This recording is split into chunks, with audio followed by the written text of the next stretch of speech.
You're fired up. I'm fired up. Let's go. We're gonna shut it down. All right. So I wanted to set up, for anyone who doesn't know these guys, a little bit of a context. So if we can play the presentation. Oh, wow. There we go. Our good friend Bobby. So Bobby started in streetwear, 2003. He and his partner Ben. You did it while you were in law school together, correct? Yeah, we met each other in school, in law school. I'm a lawyer. He's a lawyer as well. They started it in a one-bedroom behind an In-N-Out burger in Venice.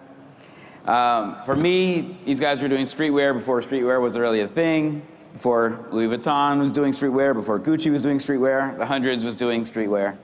And I think Bobby has done an amazing job at sort of being a champion for that industry as much as Web3, as we'll get to. In 2008, Bobby was named number 13 on the 13 under 30 of coolest young entrepreneurs by Forbes magazine. Wow. You just dated me. That was a very long time ago. I'm just throwing it out there. And that was the last time I was cool. He counts Jay-Z, Julia Louis-Dreyfus, Dustin Hoffman, Nas, and Jonah Hill are all fans of your brand. Yeah. Bobby and Ben's journey was one of the things that inspired HBO to make the show How to Make It in America. Yep. And he was also a consultant on the show. He is also the author of 2 books, which we will talk about in a second. All right. Mr. Kevin Rose. I feel like, Bobby, we were both younger in our photos. Yeah, we were. That's like minus 7 or 8 years from me. Yeah, I found early photos. That was pre-NFTs. Yeah, it was pre-NFT. Yeah, so There's that's less gray hairs. It wasn't the pandemic that ruined us. That's it was right. The last 2 years of Web3. That's right. Yeah. So Kevin founded the social news site Dig, excuse me, as well as the intermittent fasting app Zero, which has not worked for me. Just want to throw that out there. The meditation app Oak. He's also a partner in True Ventures, CEO of Proof Collective.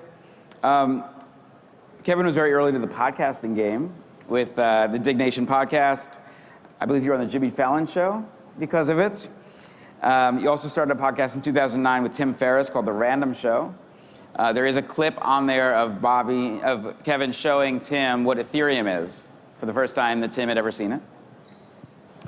Also, a big investor, Twitter, Foursquare, Square, Facebook, Blue Bottle Coffee.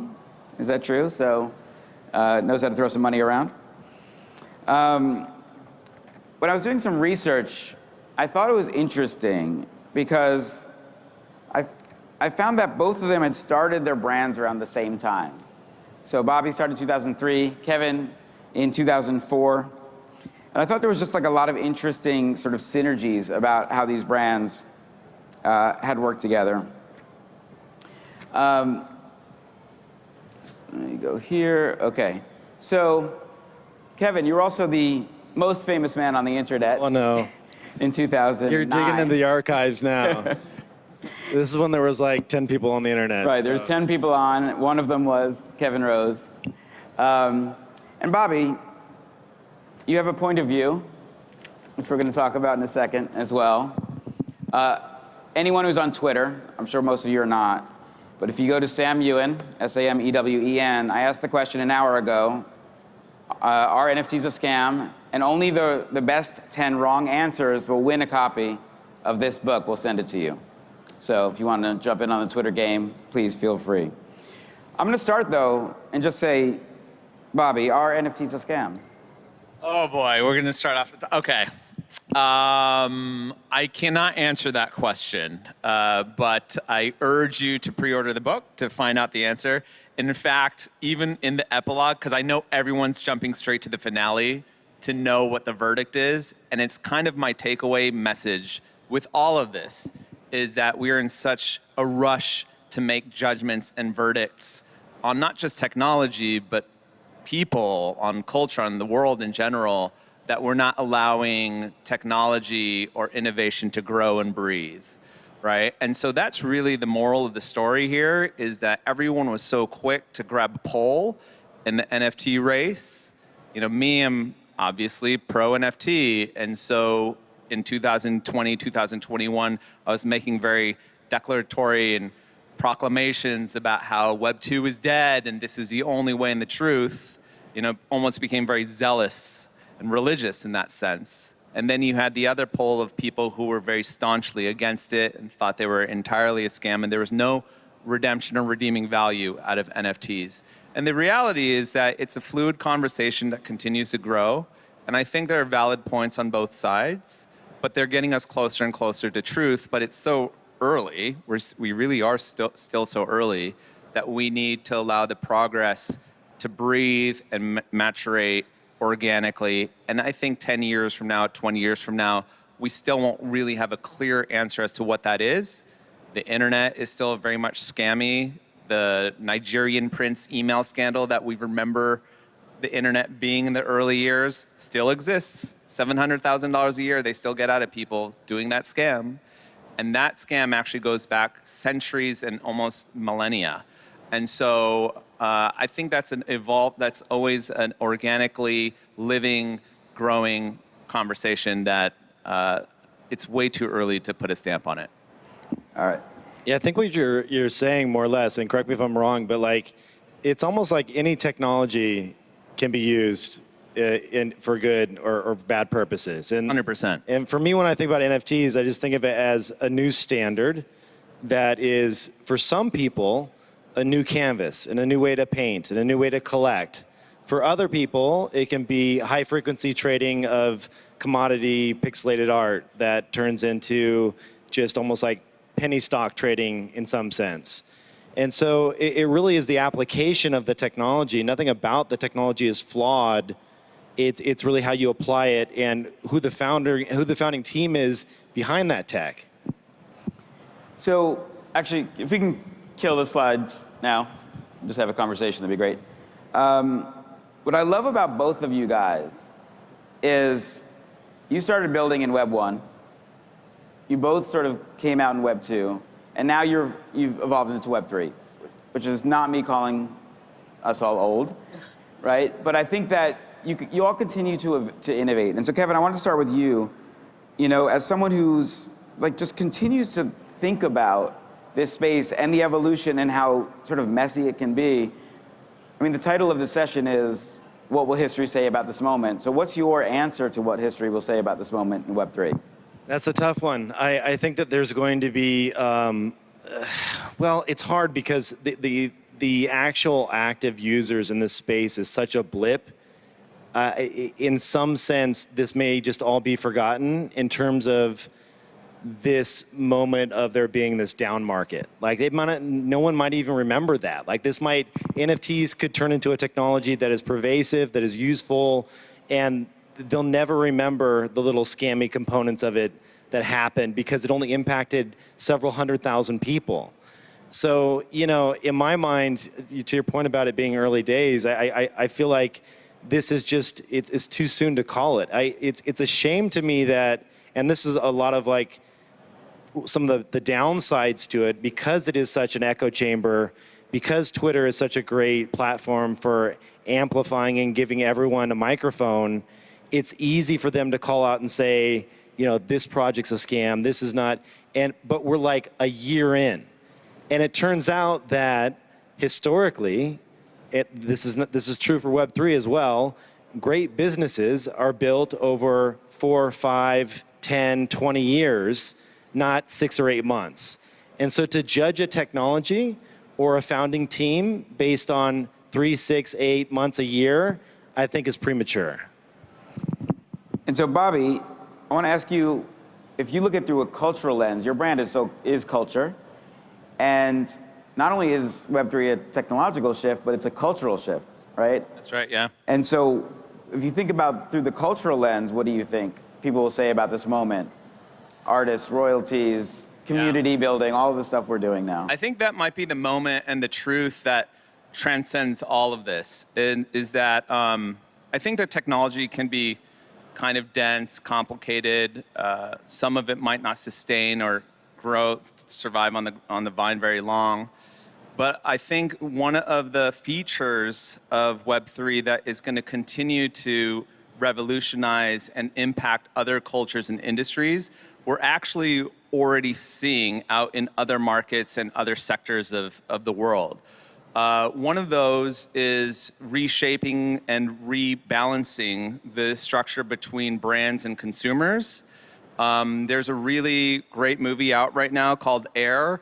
I don't know if any of you have watched this movie yet. Betty from Deadfellas and I got to see an early screening of this film. And most people are understanding it as how Michael Jordan first signed his Nike Air Jordan deal. And it's really exciting, just exactly straightforward what you'd think. We came out of the movie going, that was the most Web3 movie ever, because Jordan's mom insisted that Michael got a cut of every shoe moving forward. It was transformative, not just for shoe endorsement deals, but for how all people were looking at the relationships between companies and consumers.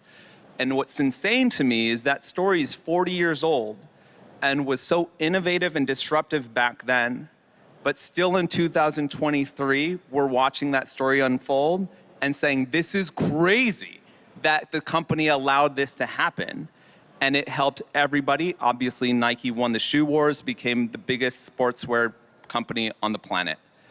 And that moral is going to continue. The production company that made that movie is Matt Damon and Ben Affleck's production company. It's called Artists' Right.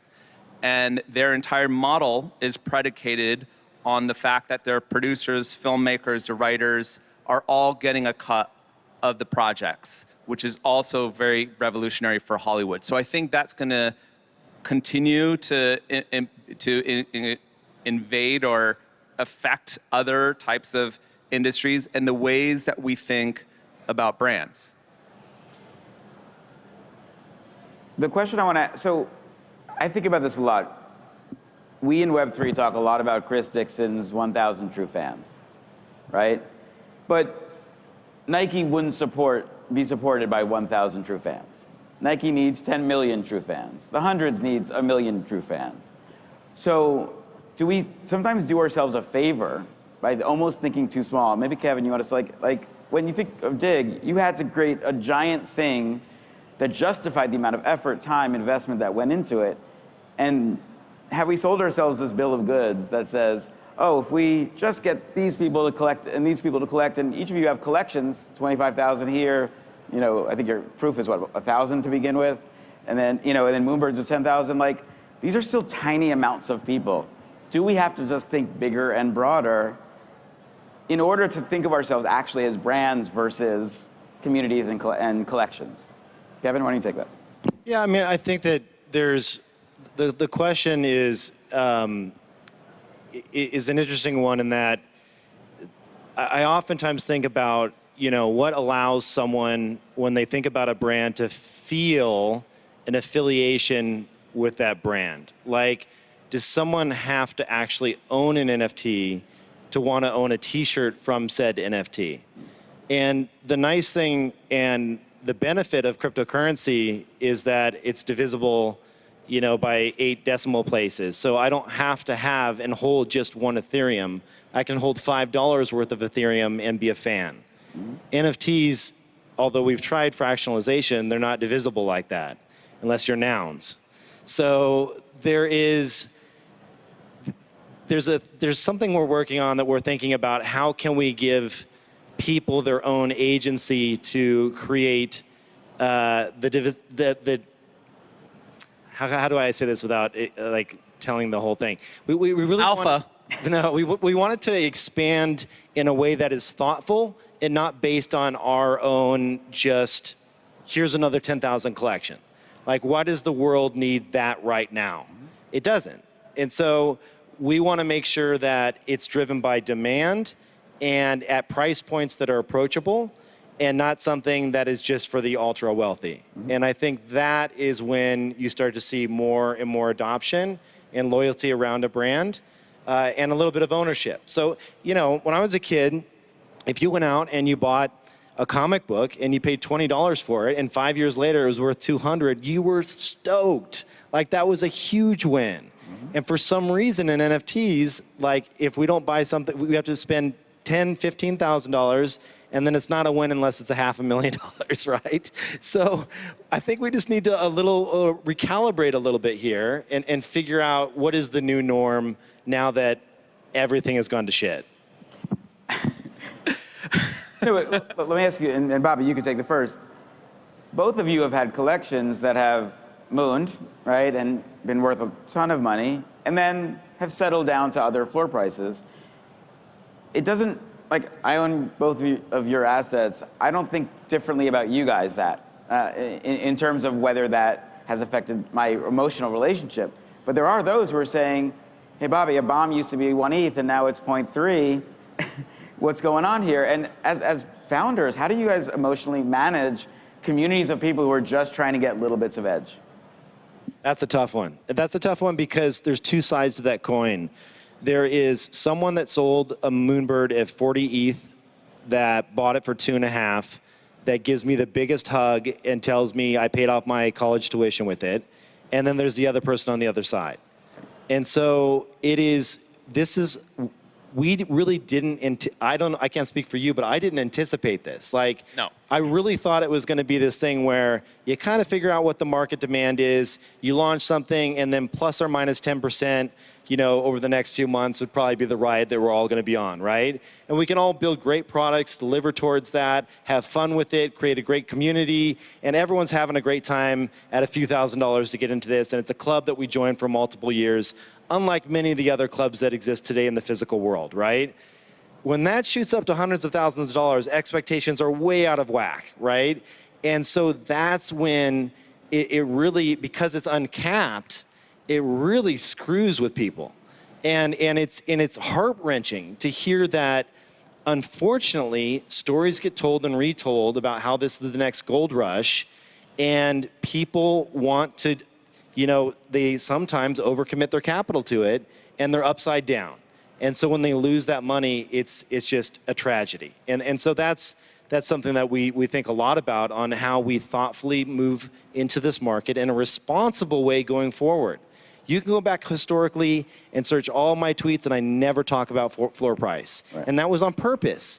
It still didn't help. Things got out of control. But it is the challenge of NFTs and the dynamic 24/7 trading of them. Bobby? Yeah, when I dived into NFTs at the end of 2020, I was looking at it strictly from the lens of one of one art. Which I still think is one of the most valuable corners of what Web3 can be in terms of making JPEGs and putting them on the blockchain. So our intentions in building out this collection were pre-Yuga and pre-Bored Ape. And that summer of 2021, for people who don't quite know or weren't around to experience this, really affected and disrupted and reshaped how a lot of people considered these PFP-style NFTs. And everyone looked at them as they were going to get rich quick. And we really had no intentions of building out a project like that. We'd come from streetwear, and we actually weren't even in the arena of streetwear that was predicated on reselling. It was more about collecting. And so we weren't even built for that. We just wanted to make a great collectibles project, which is what we're continuing to do and doing the long game. But I know that there were people that were probably jumping in thinking, well, if I hold this one, it's going to go to the moon. It was really hard. And in fact, speaking of Betty, our relationship started because at that time, there were so few founders like us in the space. And behind the scenes, we were all scrambling and looking for each other in the dark, because we were like, what the fuck is happening? And now, we put out these projects, and we thought at that time, you put out a collection and your work is not done, but the big heavy part of the piece is done. And I ran into Matt Colin, who's Steve Aoki's manager, and Steve and Matt have been doing so much great NFT work. Matt lives a few doors down from me. And I ran into him the next morning, and he's just like, you made the mistake. You thought the work was done. This is where the work begins. Right? And I reached out to Betty because I forgot who put us in touch, but Betty had just launched Deadfellas a month before ours, and she had already been experienced enough and been a veteran and listening to the community, and she's like, all right, this is what's going to happen. This is what we have to do now. But it was a crazy time, And I asked my therapist every week, can I pay you in Ethereum? And she's just like, I don't know what that is, but no. And that's where all my money went, if anyone wants to know why I'm not driving a Lamborghini. I feel like I have to both credit you and blame you for every NFT project putting a black hoodie on someone who is a collector, right? For anyone who doesn't know, Bobby and the Hundreds were really the first collection that token-gated commerce around being able to buy if you were a holder. Yeah. And I think that was a revolutionary moment. Yeah, well, we were the first project, our brand, to officially collaborate with CryptoPunks. I don't even think Punks has done anything like on that scale since. We made these hats that were really controversial at the time, early 2021. And then we did the Bored Ape hoodie and t-shirts. I don't know if anyone remembers that, but that was also, hey, Jeff. Sorry. Jeff remembers from Warps, everybody. But yeah, we were pretty early in doing that. And then everyone started making merch, and then every NFT project started turning into a streetwear brand for a season there, and that was a not very good streetwear brand. No, I understand why. You know, even when we were talking to Matt and John from Larva Labs in late 2020, early 2021, and we met with Gordon, Garg, with Yuga, you know, they were all inspired by what streetwear had done as far as drop mechanics were concerned, as far as community building was concerned, as far as forging these brands. And so they were inspired so much by what streetwear was doing, and they were really confused by watching someone like me going the wrong direction. They were like, oh, we're all trying to get to you and build this global brand. And I'm like, no, I'm trying to get to you and be like an NFT collectibles project. And we all somehow met in the middle. But yeah. All right, I want to change tenor a little bit.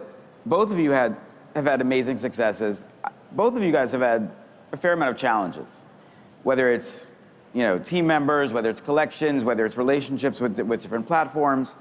I guess I'm sort of interested on the culture of high expectation and how hard it is to ever actually meet it, so that everything gets judged based on today's opportunity versus, or tomorrow's promise versus today's opportunity. What have you guys learned from the failures in the projects you guys have worked on? Kevin, why don't you start with you? Sure, yeah. So I think Web3 really encouraged all of us to build in public and to put everything out there.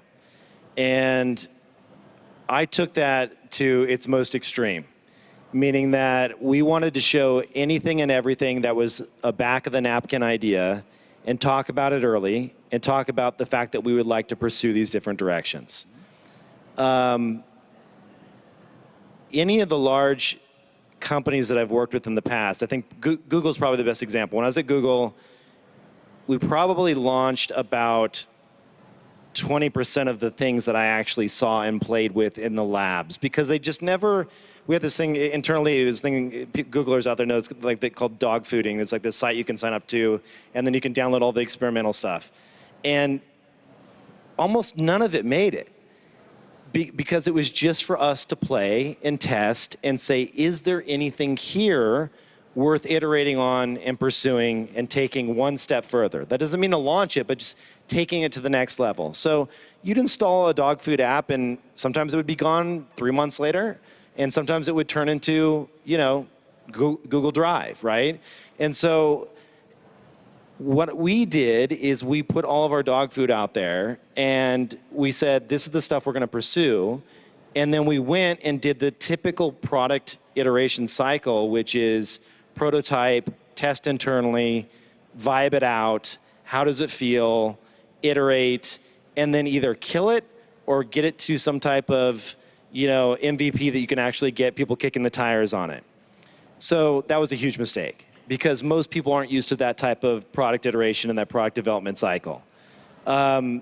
The irony of that whole thing is that a few of the things that we quote unquote killed are actually going to launch later this year in different forms, because product development is not 30 days long.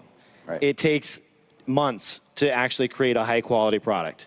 And so it'll come full cycle, and you'll actually see some of the things that will go live that we said we had previously killed, but it was because we finally got to the idea that made sense. And so a lot of these founders are just getting just absolutely destroyed on Twitter because they're not following their roadmap to the exact way that they laid it out there. And so I think people were taking, and this is our fault, this is on us as founders, we called it a roadmap, but it should never have been a roadmap. It should have been like the back of the napkin. And so that's been really challenging to like air out that dirty laundry, to show that development cycle that typically takes place in any startup. And so that's a lesson learned. So now, you know, for us, it's been less talk, and then just, you know, we talk about something when it ships, more or less, right? Right. And so we've done more of that this year. A more typical Web2 approach Exactly. to product release. Exactly. Like you don't ask Apple for every prototype they've been working on, right? You wait for their events 3 times a year, right? So. And Bobby, Yeah. I would love for you to talk I about think that's symbolic of the culture in general. Everybody wants everything right now. And again, everyone's rushing to judgment and verdicts. I think a lot about my children. We can't even go to Disneyland or on a trip to San Diego without them YouTubing the entire experience before they get there. They need to know everything that's going to happen. And maybe it's because we're just living in a fraught world and anxiety is at an all-time high, and people just want the ground to be a little bit more settled before they step foot on it. And I understand why. So like, I think we can all empathize as to why everybody was so urgent about where exactly is this project going. You have to tell me right now, my money's on the line, my livelihood's on the line, my reputation's on the line. We need to get there. But the converse of that is that brands, as Kevin and I both know, and this is great that you had us both on the stage to speak to this because we've been around for 2 decades, is that the way that we've cultivated our brands and our careers over time is that if I had written a roadmap from the very beginning, I still don't have a mission statement or a business plan for the Hundreds or any of the other businesses that I've founded along the way. Because as an artist and a creator, as an entrepreneur, these things were never meant to be relegated to what we had initially embarked upon. At first, I just wanted to make t-shirts because I was inspired by what a skate brand called Supreme was doing in the 90s and a Bathing Ape was doing out of Japan. And I wanted to write stories around them. No one had really done that. And then that turned into denim, and then denim turned into stores, and then all of a sudden we were running a food festival, at a print magazine, have a television show, and and then we get into Web3. If we had written a roadmap or a business plan in 2003, there would not be NFTs on there, and we would have been limited as far as how broadly and how vastly this project could have become. And so I think we need to allow the forgiveness and the room for founders, creators, artists, and entrepreneurs to create. We want to let them fail and make mistakes over and over again, because as we all know, tech and science is all about making these errors and correcting them and then getting closer and closer to the truth, right? So we have to do this. You know, people call anyone out now for stumbling. You can call it cancel culture, you can call it like whatever's been happening with NFTs over the last couple of years, and everyone's quick to jump on and be like, you fucked up, you're out. And it's just like, wait, fucking up was a part of getting to a better place. Like, you have to let people fuck up. I've never been a fan of a brand, an artist, or anybody who's had a perfect, seamless career. It's insanely boring. It's not innovative. It's not disruptive. It's not creative to me. The other thing that's challenging, though, I'm sure you feel this as well, is that when it's tied to someone's pocketbook, it's especially emotionally triggered, right? That's a huge trigger. And it's a very strange thing as a founder. This is like just in the spirit of complete transparency. It's like, I don't know how you feel, but when we first sold our NFTs, I felt, okay, we put this baby out into the world, we sold it. Let's call it like a moped or whatever it is, like the price-wise, like it went out there and it was sold. And then other people started taking it and running with it and selling it as a Honda Civic, and then all the way up to, and I'm like sitting there being like, well, I didn't sell that. I sold a moped that we were gonna go have fun with for a few years. Yes, I'm providing the warranty on it. I'm doing all the maintenance and everything, but it just keeps going and going and going. And you're like, how do I ever live up to that expectation? And so it is insanely challenging emotionally to be able to support this community, because these are your fans, these are people you care about, and you meet them at meetups, and it's like, we got to keep going. The good news is I think that the founders that have the grit and the heart, it's not going to be about 6 months building. It's going to be about, years and decades of building to deliver value slowly over time, real connection, real community over time, the intangibles over time. It's the reason why, I think the best founders you see keep showing up, right? Like Betty's sitting over there, like other NFT founders, they just keep showing up. Every conference I'm at, they're still there.